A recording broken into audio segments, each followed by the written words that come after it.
twin and ma IBC alamatena Mateo Serekula ni mosi yo alamatena ibande no I moved to the people who are doing the registration IDs ni magusuiche I never registered a new voters ile register any over 500 na alamosi ibande they are over 300 the new applicants every year ninengaziana ile sikuma form 4 ibande I usually facilitate ikosa na kuma 2022 if you remember kuweza kuwa na voters registration nende nambi every year yani lazima form 4 kwakwa they are more than 3,000 to 4,000 every year.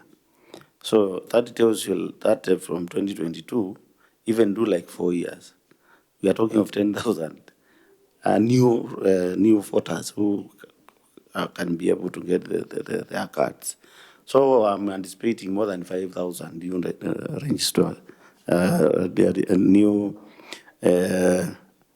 register. I mean, new voters who are supposed to register. So we can approximate depending between 5 and 10,000, and that's also a good number.